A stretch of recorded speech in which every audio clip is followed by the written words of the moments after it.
The world that we are living in, called the Buddha world, contains 5 Buddhas. 4 Buddhas had already appeared and passed. We are now in the era of Gautama Buddha's Sasana. The world that we are living in, called the Buddha world, contains 5 Buddhas. 4 Buddhas had already appeared and passed. We are now in the era of Gautama Buddha's Sasana. The Buddha who appeared before Gautama Buddha's Sasana, the 3rd Buddha, was Kassapa Buddha. In that era people lived very long lives. Suffering and diseases were uncommon. People led morally strong lives. The chief sponsor of Kassapa Buddha and the Sangha community was King Kiki. He had 7 daughters, who followed their father's footsteps in serving the Sangha and practiced Dhamma fervently. The eldest of all was named Saimani. The 2nd princess was Samanagutta. The 3rd was called Bhikkhuni. The 4th was Bhikkhu Dhyaka. The 5th princess was Dhamma. The 6th princess was named Sudhamma. The youngest was named Sangha Dhyaka. They spent all their time practicing Dhamma with zeal and serving the Sangha community.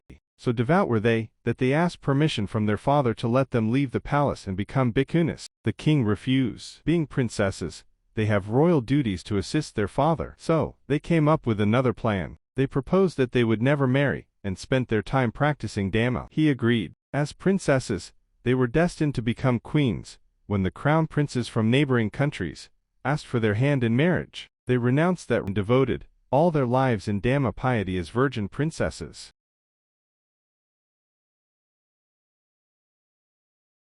After the end of their lives, they were all reborn in Tavantimsa heaven. After several rebirths, they were born into the human realm in Lord Gautama Buddha's time. The eldest Saimani was born a princess, later became Queen Kemal, spouse of King Bambisara of Magadha Empire, and attained enlightenment after hearing a discourse by Buddha. She entered the Bhikkhuni order. She was acclaimed as the most supreme Bhikkhuni in Dhamma wisdom. The 2nd princess, Samanagata, was born as rich man's daughter, named Uppalavana. She was also very beautiful and desired by many young men. To escape the dire consequences of being an attractive young woman, she entered the Bhikkhuni order, practiced Dhamma as taught by Buddha, and in no time attained arhatship. She was conferred the title of the most among bhikkhunis in city powers.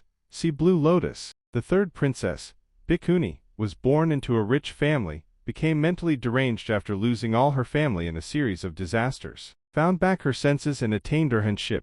After hearing a discourse by Buddha, she received the title of supreme among bhikkhunis in understanding the code of vows that sannyas must follow. See unclad mad girl of this. The 4th princess, Bhikkhu Dhyaka, was born as the daughter of rich parents, who doted upon her tremendously. As such, she grew up to be a pampered and headstrong young woman, who believed that she should always have her way. One day, she was looking out from a window of her mansion when she saw a condemned criminal, a robber, being paraded along the streets by jailers, before being executed. At the first sight of the robber, she fell madly in love with him. She told her parents that she wanted to have the robber as her husband. Her parents were shocked and ashamed of their daughter's passion for a condemned criminal. They tried to talk her out of it, comforting her that there were many eligible young men who would like to have her hand in marriage. She then threatened to kill herself. Her parents could not help but comply to her wishes. They bribed the jailers to release the robber. Then the rich man's daughter and the former condemned criminal were married. The rich girl was happy to have the man she wanted. The robber could not believe in his sudden turn of fortune.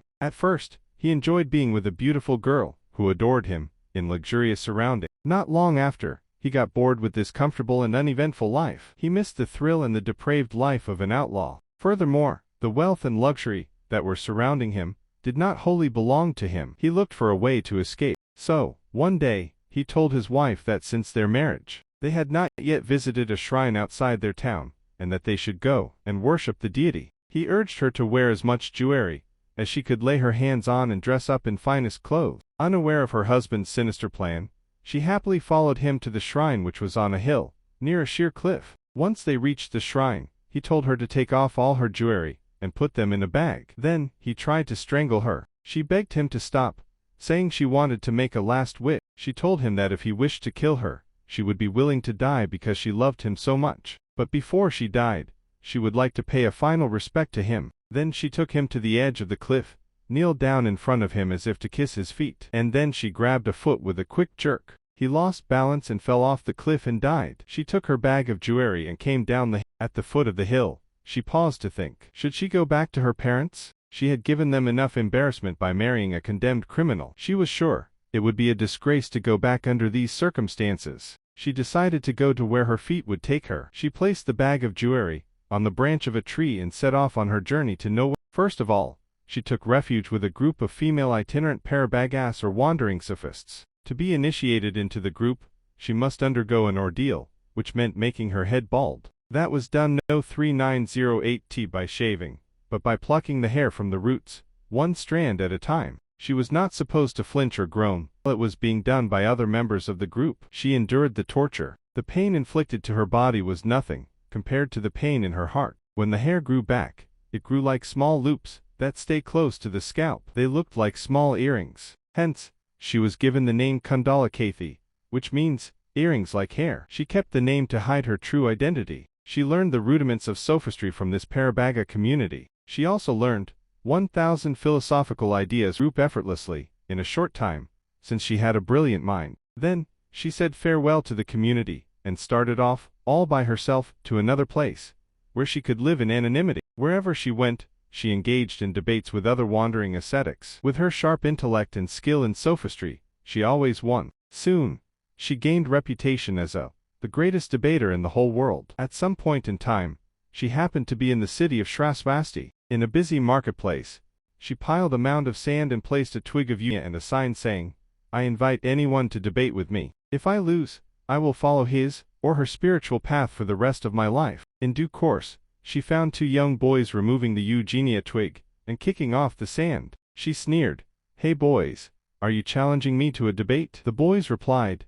"Not us. The monk over there. He told us to do this." Kundalakathi saw a serene and noble-looking monk, and intuition told her that despite the humble disposition, he was a man of excellent Dhamma wisdom. She knew that this time it would not be easy, or even possible to win. A large audience had already gathered around them. She took the first turn to ask the questions. The monk answered all the 1,000 problems correctly with ease. Sometimes, one answer even encompassed 15 problems at once. When the monk's turn came, he asked the first question, "What is the one?" She was at a loss. It was not part of the 1,000 she had mastered. She admitted defeat. The monk told her that his master would explain that to her, and took her to see his master. The monk was none other than the great venerable Saripatara, the right-hand there of Gautama Buddha. Buddha said to her, "My dear sister, people experience heart touches, tears of sorrow, betrayal, rejection, all because of feeling called love." The words hit right through her heart. As a consequence of her feeling of love for a wrong man,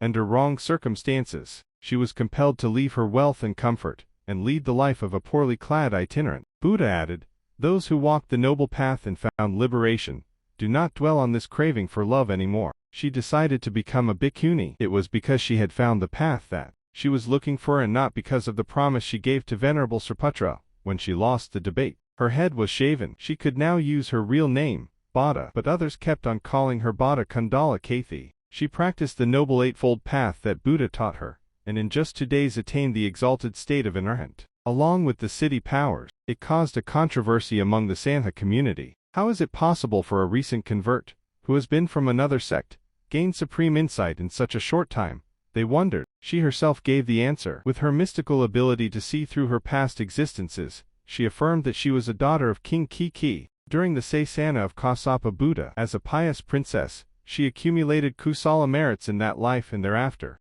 Combined with the mental acuity she had developed in this life, she attained the arhatship effortlessly. She also understood the reason why the great Venerable Sariputra's contrived acceptance of the challenge to a debate with a humble itinerant like her. Her kusala deeds were ripe enough to become an arhat. He knew it was about time she gave up her life as a wandering sophist and practiced Dhamma seriously. Buddha affirmed her arhatship and told her, "A man may conquer 1,000,000 men in battle, but he who conquers himself, Kailasis, is the greatest conqueror." Venerable Bada Kundalakathi, who had won almost all the debates, now claimed that the victory over Kailasis, defilements, was her greatest victory. She was conferred the title of supreme among the bhikkhunis in attaining arhatship in shortest time. Whenever a debate with a rival sect was called for, she always took the lead. She passed into nirvana when she was of old age. End of Part 1 of The 7 Glorious Princesses.